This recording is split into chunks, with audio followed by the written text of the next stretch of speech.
Banking fraud আর financial ফ্রডের কারণে প্রতিদিন বহু মানুষ প্রতারিত হচ্ছেন এবং ভারতবর্ষে নিজেদের উপার্জিত টাকা প্রতারকদের কাছে হারিয়ে ফেলছেন।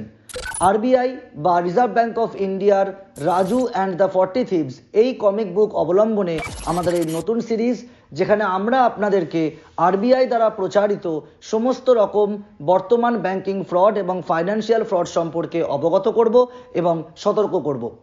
আজকের বিষয় অনলাইন মার্কেটপ্লেস দ্বারা প্রতারণা।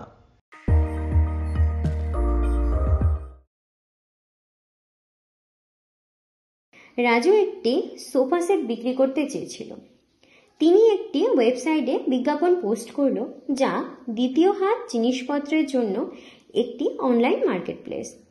বিজ্ঞাপন পোস্ট করার সঙ্গে সঙ্গে একজন প্রতারক রাজুর সঙ্গে যোগাযোগ করলো এবং সোফা সেটের জন্য 15,000 টাকা দেওয়ার প্রস্তাব দিল। রাজু খুব খুশি হলেন এই প্রস্তাব পেয়ে।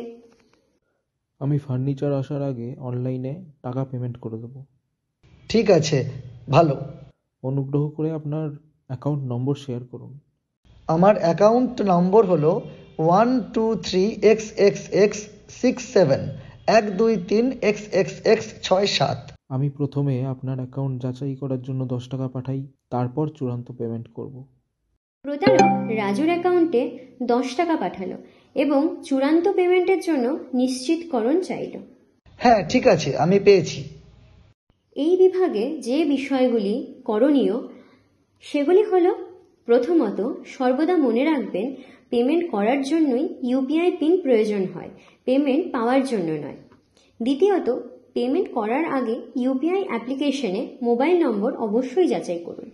তৃতীয়ত, নিকটস্থ সাইবার ক্রাইম পুলিশ স্টেশন এবং জাতীয় সাইবার ক্রাইম রিপোর্টিং পোর্টালে ঘটনাটি অবশ্যই রিপোর্ট করুন। এরপর প্রতারক রাজুর কাছে 14,990 টাকার পেমেন্ট পাওয়ার জন্য একটি ইউপিআই রিকোয়েস্ট পাঠালো পেমেন্ট করার বদলে। এখানে পিন চাইছে, কেন আমি পিন দেব? ব্যাংকের নিয়ম অনুযায়ী উচ্চ মূল্যের লেনদেনের জন্য পিন প্রবেশ করানো প্রয়োজন। রাজু সঙ্গে সঙ্গে পিন প্রবেশ করালেন এবং তার অ্যাকাউন্ট থেকে 14,990 টাকা ডেবিট হয়ে গেল। ব্যাংক SMS 14,990 টাকা, XYZ ব্যাংক শাখা। প্রতারণার বিষয়টি বুঝতে পেরে রাজু দ্রুত ব্যাংক শাখায় যান এবং একই দিনে একটি অভিযোগ দায়ের করেন। যেসব বিষয়গুলি করণীয় নয় সেগুলি হল, প্রথমত, অপরিচিত ব্যক্তিদের সাথে ওটিপি বা গোপন অ্যাকাউন্টের বিবরণ কখনোই শেয়ার করবেন না।